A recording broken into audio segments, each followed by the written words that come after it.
โดนครับโดนฮะกระโดดเลยฮะตัวนี้เต็มปากเต็มคำครับตัวนี้ไซส์สวยฮะตัวนี้นี่ฮะตัวอ้วนมากครับผมไซส์สวยฮะดูท้องนี่ครับไม่รู้กินอะไรเข้าไปครับผมอ้วนมากครับตัวนี้ไซส์สวยฮะนี่ครับผม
โดนครับโด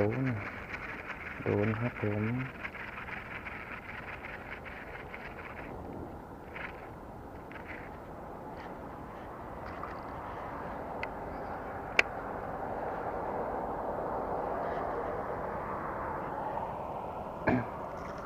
โดนช้อนป๊อกนะครับผม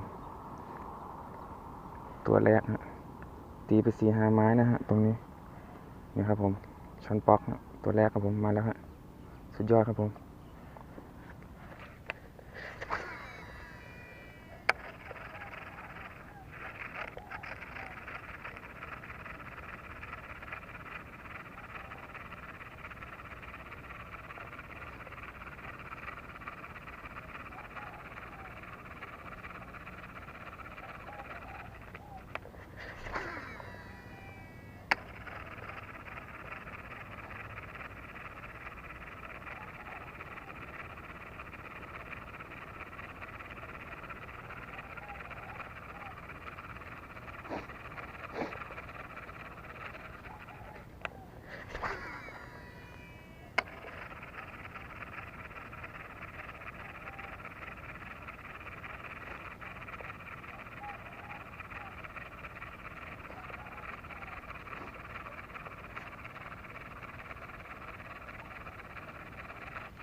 โดนครับโดนมีไซส์ตัวนี้ไซส์สวยครับผม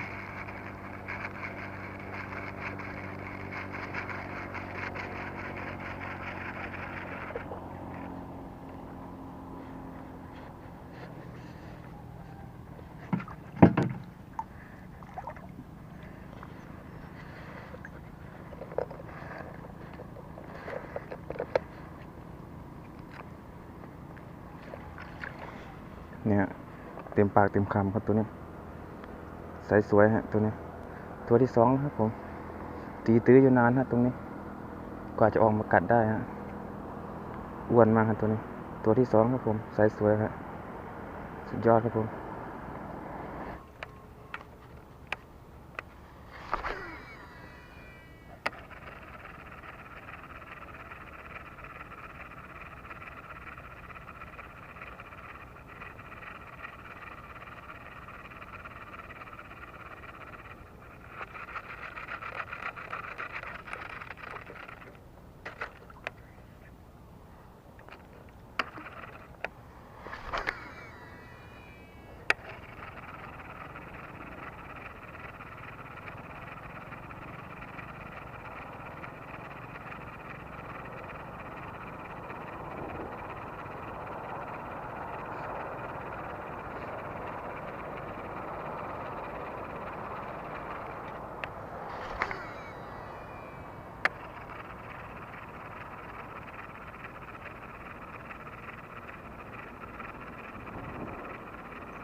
โดนครับโดนช่อนพักฮะตามมากัดเลยครับผมเกือบหลุดแล้ว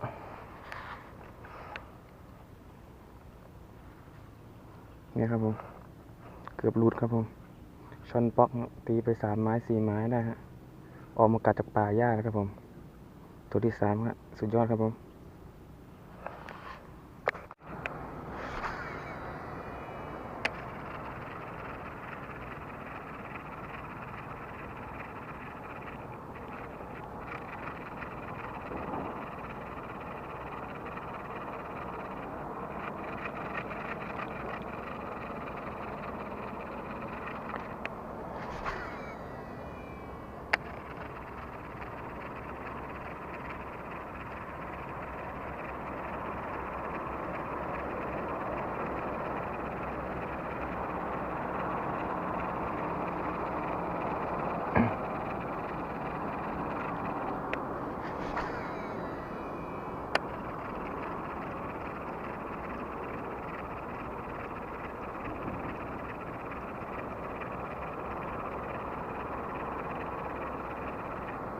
โดนครับโดนอีกแล้วผมที่เดิมแล้วครับผม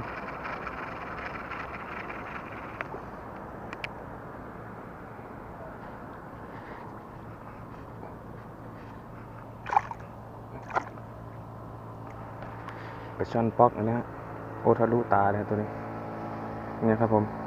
ตัวนี้ใหญ่ขึ้นมาหน่อยฮะที่เดิมนะครับผมเพิ่งได้ไปตัวหนึ่งตีไปอีกกินนี้แล้วครับผมตีล่อออกมาจากป่าหญ้านะตัวที่4แล้วครับตัวนี้สุดยอดครับผม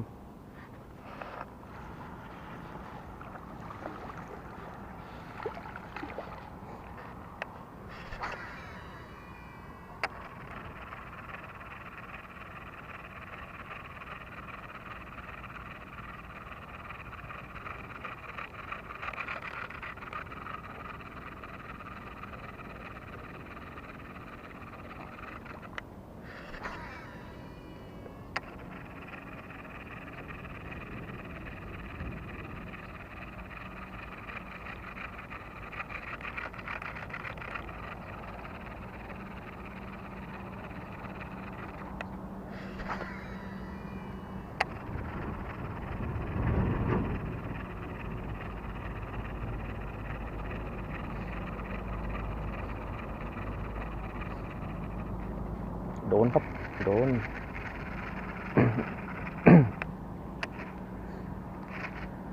ช่อนฮะ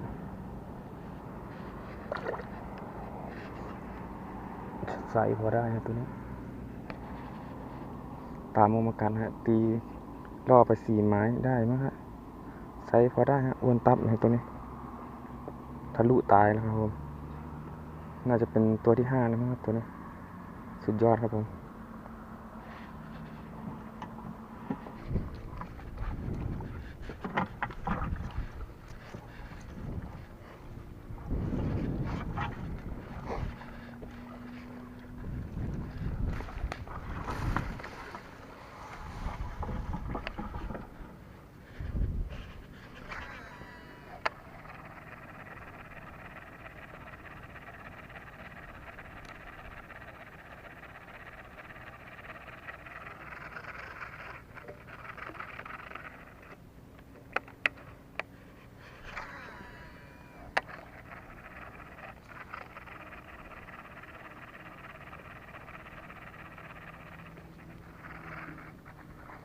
โดนครับ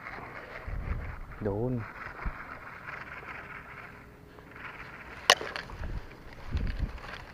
ตีไป2 ไม้ฮะชอนป๊อกครับผมปลานาตัวนี้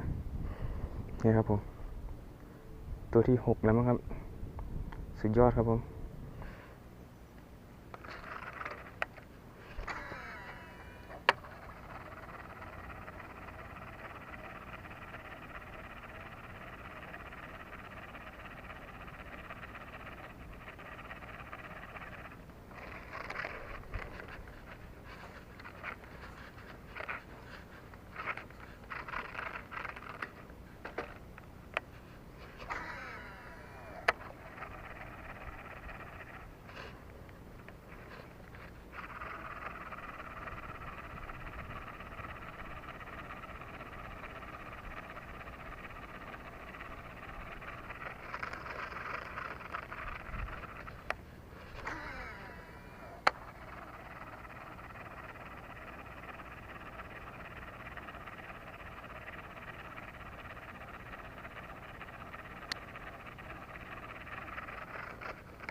โดนแล้วโดนแล้วที่เดิมครับผมกระโดดเลยตัวนี้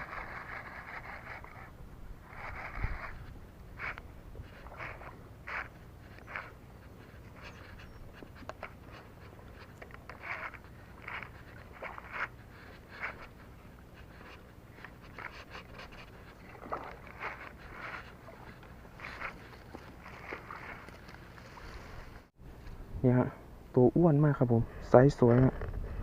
ดูท้องนี่ครับไม่รู้กินอะไรเข้าไปครับผมตีไปที่เดิมนะฮะ2-3 ไม้ได้ครับผมตามออกมากัดฮะโหไซส์สวยครับสุดยอดนะไม้นี่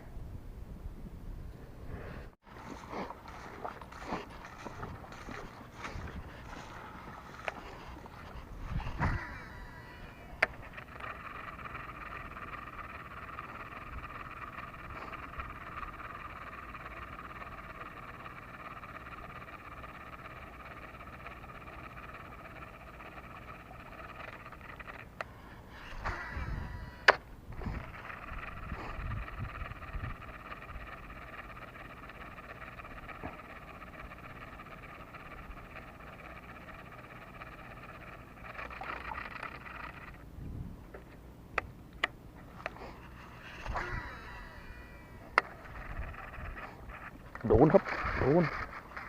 ฮะกระโดดนะฮะตัวนี้ตีไปไม้เดียวนะครับผม